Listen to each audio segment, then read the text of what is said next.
नमस्कार विद्यार्थी मित्र हो. आज आपण ब्रिटिशांचा भारतावरील प्रभाव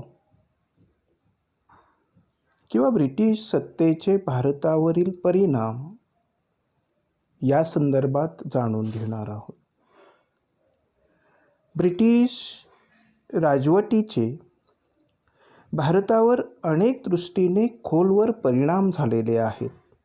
ब्रिटिश भारतात तराजू घेऊन आले, पण हळूहळू शक्तीच्या जोरावर त्यांनी आपली सत्ता भारतात स्थापन केली. ब्रिटिशांनी फ्रेंच, पोर्तुगीज व अन्य प्रतिस्पर्ध्यांचा पराभव करून आपली भारतातील सत्ता अबाधित ठेवली. शहरांची सुधारणा, मुलकी नोकरशाही, लष्कर, पोलीस दल, न्यायव्यवस्था या जोरावर ते पुढे आले व त्यांनी भारतातील बरीच सत्ता आपल्या हाती घेतली. सत्ता आपल्या हाती घेतल्यानंतर भारतावर त्याचे अनेक दूरगामी परिणाम होण्यास सुरुवात झाली.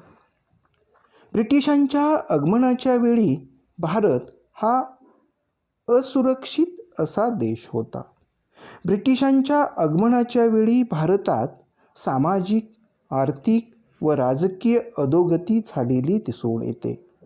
त्यापैकी सामाजिक अधोगती आपण पाहूया. ब्रिटिश भारतात आले त्यावेळी भारतातील सामाजिक परिस्थिती अत्यंत दयनीय होती. धार्मिक, सामाजिक प्रथा चालीरीती भारतात अस्तित्वात होत्या. अस्पृश्यता, बालविवाह, अनेक बाह्य पद्धती, हुंडा पद्धती अशा अनेक हानिकारक चालीरीती, परंपरा भारतीय समाजात अस्तित्वात होत्या.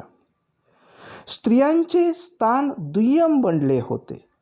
स्त्रियांबद्दल तुच्छतेची भावना, विषमता होती. स्त्रियांना पडद्याआड राहावे लागत असे. त्यांना समाजात अतिशय हीन वागणूक मिळत असे. शिक्षणाच्या संधीपासून स्त्रियांना वंचित ठेवण्यात आले होते.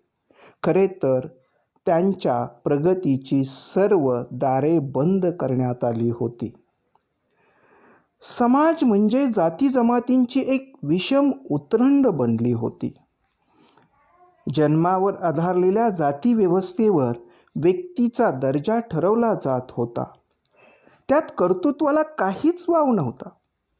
जातीच्या चौकटीत व्यक्ती गुलामी जीवन जगत होती. धर्माची अवस्था तर फार अधपतित झाली होती. अनेक कर्मकांडांना भलतेच महत्त्व आले होते आणि धर्माची मूलतत्वे लोप पावत होती. अर्थशून्य कर्मकांडांना जन्मापासून मृत्यूपर्यंत समाज जीवनाच्या प्रत्येक क्षण व्यापून टाकला होता. अशा सर्व दृष्टीने बंदिस्त समाजात व्यक्तीचे जीवन व प्रगती खुंटली होती. अशा रीतीने भारतीय समाजाचे मार्गक्रमण अधोगतीकडे अतिशय वेगाने सुरू होते. समाज व्यवस्थेतील अधोगतीप्रमाणेच आर्थिक क्षेत्रात सुद्धा अधोगतीची वाटचाल झपाट्याने भारतात चालू होती. ब्रिटिश भारतात येण्यापूर्वी जवळजवळ प्रत्येक खेडी स्वयंपूर्ण होती. शेती हे लोकांच्या उदरनिर्वाहाचे एक प्रमुख साधन होते. अनेक आक्रमणे भारतावर झाली, पण खेड्यातील जीवन शांत आणि स्थिर राहिले. त्यात बदल झाला नाही. शांतता असली तरी सुद्धा मात्र समृद्धी संपली होती. भारत हा शेतीप्रधान देश होता, तो तसाच राहिला.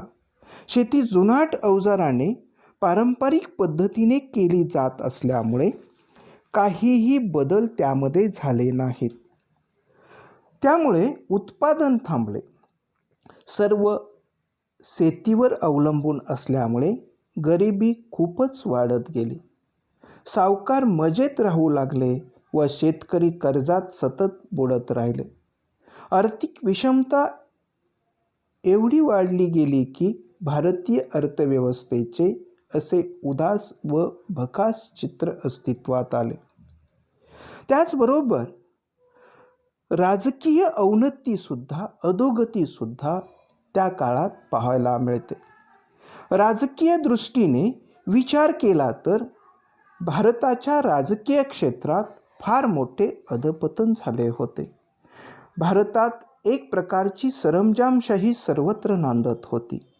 या देशात अनेक राजे राजवाडे व सरंजामदार होते. त्यांचे परस्परात कधीही जमत नव्हते. सतत संघर्ष, लढाया होत होत्या. त्यामुळे राजकीय क्षेत्र स्थैर्य राहिले नव्हते. संघर्षामुळे अस्थिरता निर्माण झाली होती. आपण एक राष्ट्र आहोत ही कल्पना त्यामुळे रुजली नव्हती. राजा आणि आपला प्रांत याचाच विचार लोक प्रामुख्याने करत होते. लोकांना राज्यापेक्षा धर्म जास्त महत्त्वाचा वाटत असे. त्यामुळे लोक राजकीय अस्थिरतेपेक्षा धार्मिक स्थिरतेला जास्त महत्त्व देऊ लागले. त्यांना धार्मिक स्थिरता देणारे सरकार पाहिजे होते. मग ते स्वकीय सरकार असो किंवा परकीय सरकार असो. अशा विशिष्ट वातावरणात ब्रिटिश भारतात आले व त्यांनी भारतीय समाजावर सर्व बाजूनी प्रभाव निर्माण करण्यास सुरुवात केली. अशा पद्धतीने सामाजिक, राजकीय आणि आर्थिक अवनतीची परिस्थिती ब्रिटिशांच्या आगमनाच्या काळात होती. ब्रिटिश भारतात आल्यानंतर ब्रिटिशांचा भारतावर पडलेला प्रभाव हा सर्वस्पर्शी व दूरगामी होता. ते केवळ राज्य करण्यासाठी येथे आले नव्हते, तर त्यांनी येथील सांस्कृतिक, राजकीय, आर्थिक, सामाजिक जीवनाचा मार्गच बदलून टाकला. भारताचे संबंध त्याच्यामुळे पाश्चात्य संस्कृतीशी जुळून आले. त्यातूनच जे बदल भारतीय समाजात घडले ते आपल्याला सांगता येतील. त्यामध्ये पहिला आपण बघूया तो म्हणजे प्रगत विचारांचा प्रसार. भारतात ब्रिटिशांचे आगमन झाल्यानंतर प्रगतशील विचारांचा सर्वत्र प्रसार होऊन भारतीयांचे जीवनच बदलून गेले. भारतातील समृद्ध ज्ञान भांडारे आणि उच्च कोटीची प्राचीन संस्कृती याचे भान भारतीयांना नव्हते. पाश्चात्य विचारवंतांनी त्याचा सखोल अभ्यास केला. पाश्चात्यांनी भारतीयांच्या या मौलिक वारशाची स्तुती व कौतुक करण्यास सुरुवात केली. या गोष्टीचा भारतातील लोकांवर फार मोठा परिणाम झाला. ब्रिटिश आपल्याबरोबर नवीन विचार घेऊन आले. हे विचार यापूर्वी येथील समाजाला अपरिचित होते. 19व्या शतकात युरोपमध्ये मानवतावाद, बुद्धिवाद, लोकशाही, राष्ट्रवाद, उदारमतवाद या मूल्यावर आधारित नवे युग साकारलेले होते.